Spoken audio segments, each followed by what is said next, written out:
So once you know that the handgun you're looking at was manufactured by a reputable manufacturer that makes a high quality handgun that we would place in that tier 1 or tier 2 category, the next most important factor that we've got to evaluate is that weapon's caliber.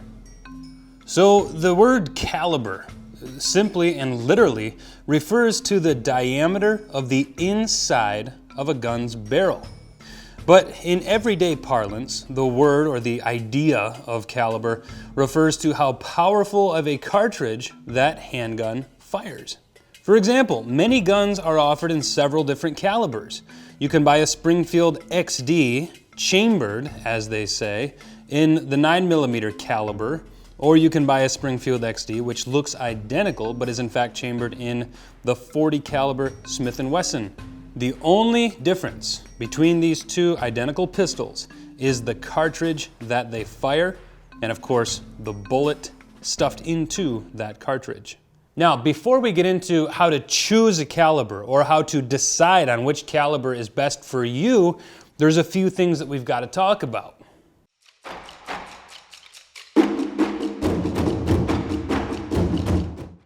The first thing you need to know is that there are two different ways that a gun's caliber is measured.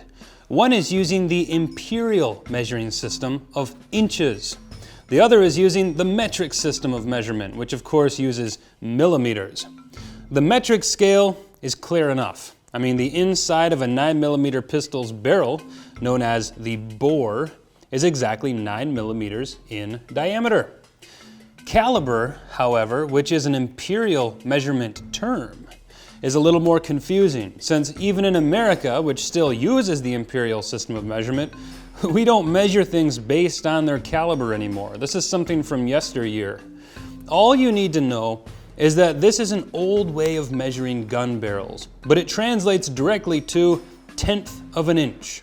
All right? So 30 caliber is in fact 0.3 inches in diameter. A 40 caliber then is 0.4 inches in diameter. So why are there both? I mean, why can't we just agree to use one of these measurement systems and make the whole world, or at least the whole gun world, a lot less confusing? Well, it all has to do with where these cartridges were invented, where they were first tooled, and probably where they were first patented. So a good example is the 9x19 cartridge, the 9mm Luger that we all know, the most popular cartridge in the world for a handgun. This cartridge is in fact .35 caliber, but we call it a 9mm because it was invented in Germany, and they of course use the metric system. So either millimeters or inches, those are the two ways that you'll find a handgun cartridge measured. The second thing you need to know is that caliber is only one dimension. That's because caliber only measures how wide a bullet is. It doesn't tell you anything about how long the cartridge is, which is going to have a big impact on that gun's power, of course. Now, the Europeans, with their metric measurement system, have solved this problem beautifully. For example, the technical name of the 9mm caliber, quote unquote, is 9x19mm. And this measurement tells us everything we need to know. It tells us that the bullet is 9mm wide and that the casing that the bullet goes into is 19mm long. So it's a 9x19mm. And any cartridge whose dimensions are measured in millimeters instead of imperial calibers will be denoted this way: width times length. Cartridges invented in the United States, on the other hand, will rarely indicate the length of the cartridge or the casing. We instead have to do some research to find that out. Now, the reason this is confusing is because to simply say 35 caliber, it's not enough. Because you could either be referring to the 9mm parabellum cartridge, in other words, the 9x19, or you could be referring to the 380 ACP cartridge, or the 38 Special cartridge, or the 357 Magnum cartridge, all of which have bullets that are exactly 0.35 inches or 35 caliber in diameter. Now, the good news that's going to help you deal with this confusion and just circumvent it completely is that here in the United States, the gun industry, even though there are literally hundreds of different types of cartridges out there, there's only a small handful that are ever used commonly. And so what happens is that the cartridge designations become sort of a simplified shorthand, and that's perfectly acceptable. And so you should know that even though it's not technically correct to say that my gun shoots 40 caliber, because that could be, again, describing any number of cartridges, that's totally fine. Because if you say my gun shoots 40 caliber, everybody in this country is going to know that you're referring to the very popular 40 caliber Smith & Wesson cartridge. But still, to be technically correct, you should say my pistol's chambered in 40 caliber Smith & Wesson, because that's the whole name of that cartridge.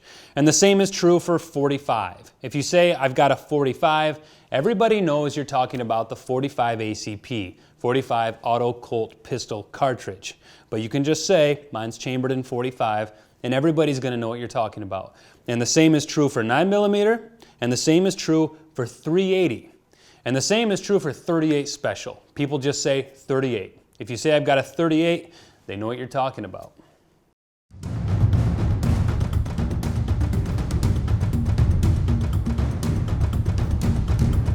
So, because of where this chapter appears on this disc, you know that I believe, through all my education, that caliber choice is second in importance only to the quality of that pistol. Because remember, quality drives reliability and dependability and durability.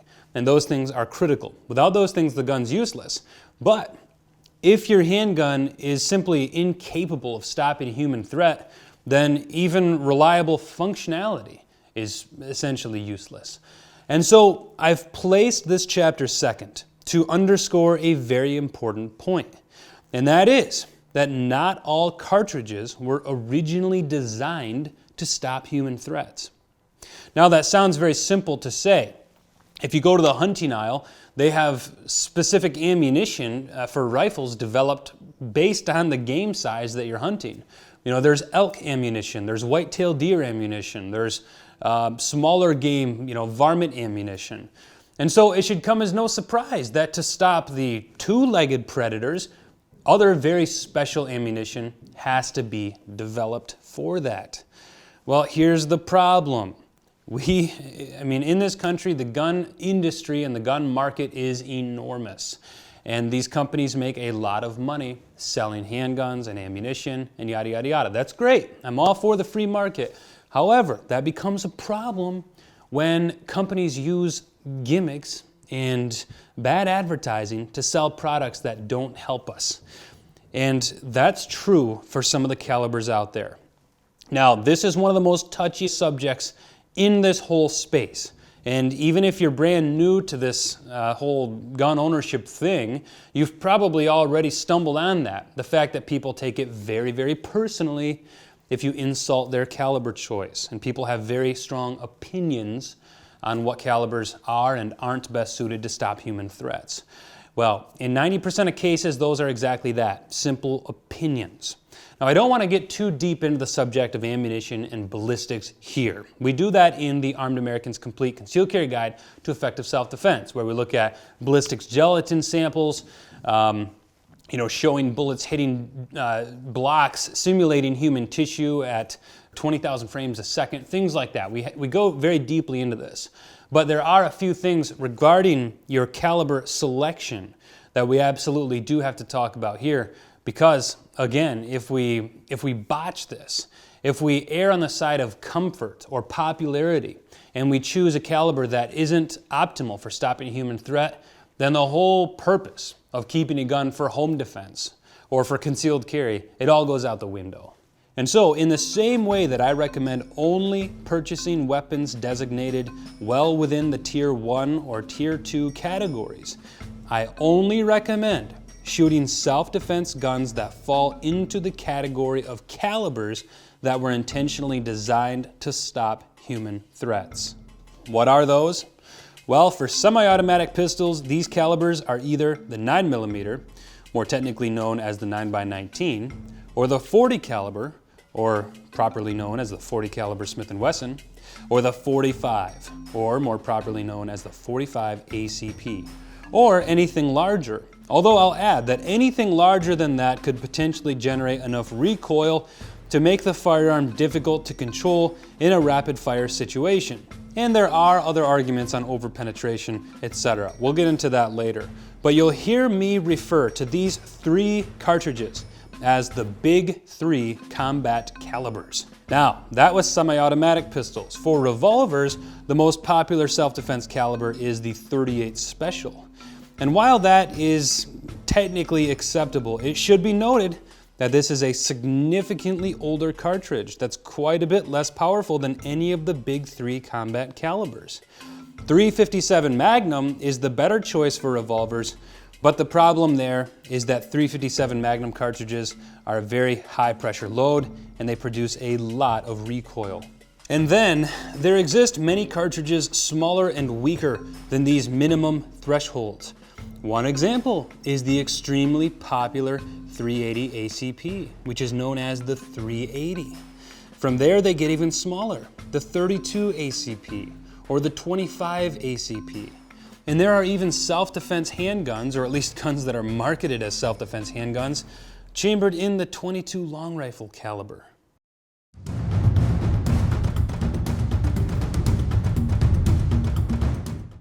I want to talk about these 2 schools of thought on how small you can go with caliber size, because I guarantee you there's some people watching this right now and they're kind of bummed out. You know, maybe you just got a .380 for Christmas or your birthday, or you just bought a .380 and you love the pistol. Well, here's the thing. There's a couple schools of thought. I want to go into these, but I also just want to say that the purpose of this program is education. I'm not trying to burst any bubbles here. I have zero emotional investment in what caliber people use. I don't care. All I do is look at data, I look at the numbers, and I look at the real world application of those things. I look at autopsy photos, I look at ballistics gel samples, and I draw conclusions from those things.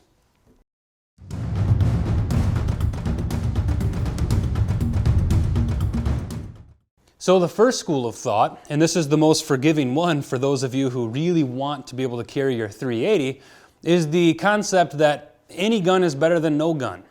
Now, effectively, I agree with this. Any gun is better than no gun because FBI statistics show that any resistance literally increases your chances of escaping a violent attack unscathed. And so if I was going to be attacked even by 5 guys, if I knew that they were going to try to kill me, absolutely, I would rather have a Ruger LCP than no gun at all. Because, I mean, why is this statistic true? Well, it's as simple as this. Most criminals are cowards. And any sort of resistance, whether it's a small, petite female fighting back physically against a big, strong rapist, any form of resistance is going to cause that target to have to reevaluate his what I call his value proposition in that incident. And so, it could be as simple as getting a scratch on the face might make it not worth it to him. Or somebody drawing attention might not make it worth it to him. Or the fact that his little fantasy is not going to be played out as he expected might make it not worth it to him. And so if you're dealing with the typical criminal who's a coward, yes, any resistance is better than no resistance. And none of these guys want to get shot with a .380. They don't want to get shot with a .22 long rifle. This school of thought falls apart only when we're talking about serious criminals, hardened criminals, or coward criminals whose backs are turned against the wall and they have no other choice but to defeat you if they want to escape either with their life or with their freedom. And so, against these types of threats, and they're by no means exceptionally rare. They make up a good portion of the attacker profiles in violent self-defense situations. But against these types of threats, that philosophy that any gun is better than no gun kind of falls apart.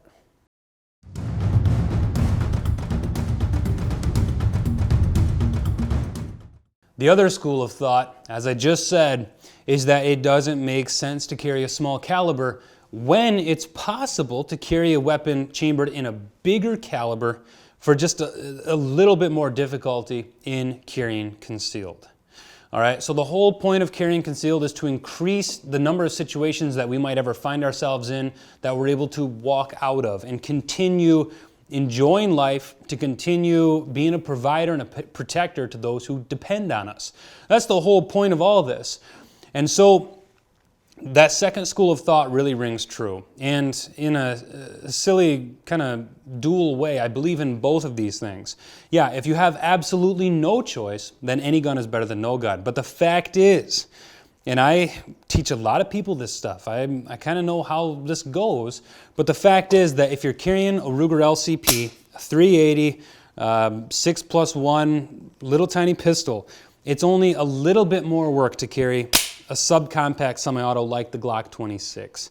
It's a little bit bigger, it takes a little bit more effort to carry concealed, but it is by no means at all, is difficult to go from carrying the Ruger LCP to the Glock 26, or a gun like it, as it is from carrying nothing to go to the LCP.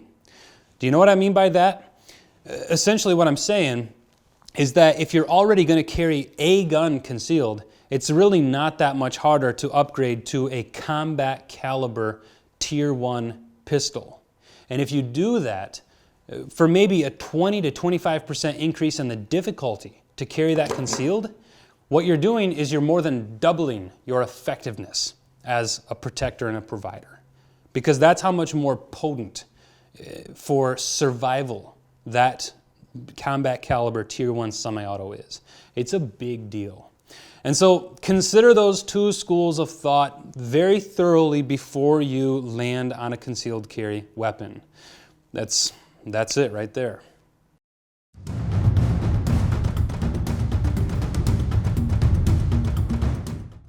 And so here again you see the theme continuing, that when you're choosing a concealed carry handgun, really what you're doing is you're making a big compromise in 15 different categories. And we're going to go through all 15 of these categories, but remember, I'm placing these categories in the order of most important to least important. Okay?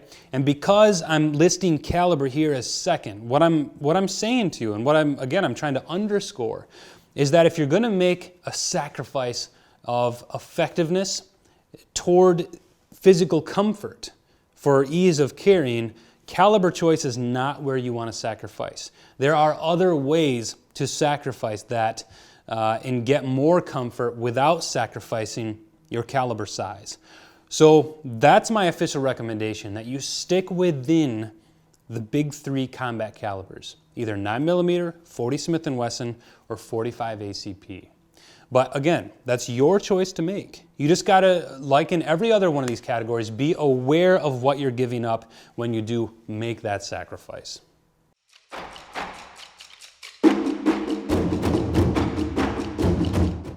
Now, I kind of alluded to this, but caliber choice is one of the most touchy and sensitive issues in the gun space.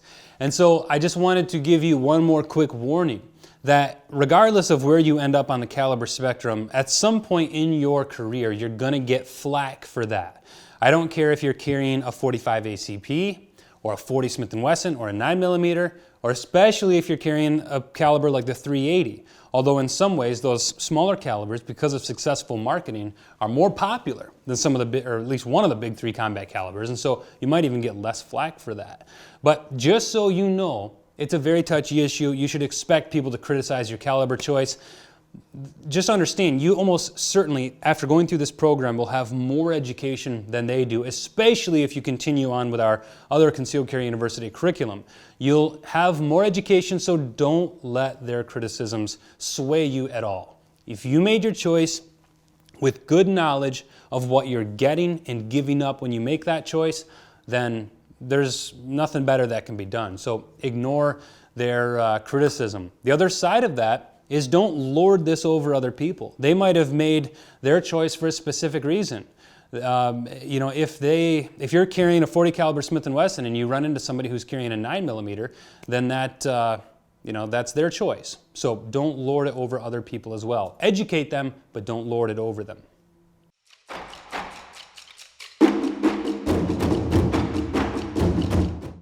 There's one instance when I think the decision to carry a smaller caliber is actually a wiser choice, and that is when somebody's hands or wrists are too weak to control the recoil of a bigger caliber. Obviously, the more powerful the bullet leaving the barrel, the more force that's going to be exerted in the opposite direction, otherwise known as recoil. If we can't control that, we're in trouble for a couple of reasons. Most commonly is that if there's a significant amount of recoil and muzzle climb, its accuracy is going to be diminished. Not only psychologically, because shooting that gun is not going to be much fun, but also just physically, because with follow-up shots, it's going to take you a lot longer to get that gun back down on target. And so your effectiveness actually is diminished based on if you had carried a smaller caliber that you can control. Now, to take this example to the extreme is when somebody can't brace effectively the frame of the handgun or the handle of the handgun. And what most people don't realize is that there's a phenomenon known as limp wristing, in which case your gun misfires. So you can see this gun is completely unloaded. There is no magazine in it. There's no bullet in the chamber. No cartridge in the chamber. But when you're firing a gun, gravity is being exerted, force is being exerted rearward as the slide cycles. And the effective cycling of that slide depends on you being able to hold that frame as stationary as possible. Now, you're never going to be able to hold it perfectly stationary. It's always going to move a little. But if it moves a lot, then the slide is simply not going to be able to cycle. And so with people who have exceptionally weak wrists, I see at the range, not really often, but it happens to especially elderly, is that they'll fire one shot and the gun will go off, and then either they're left with a stovepipe malfunction where an empty cartridge is sticking out of the top of a partially closed action, or it didn't even attempt to eject the cartridge because they quote-unquote limp wristed so bad. And so if your wrists are too weak to allow for effective cycling of your handgun, again, that's a situation where it might be wiser to step down in caliber.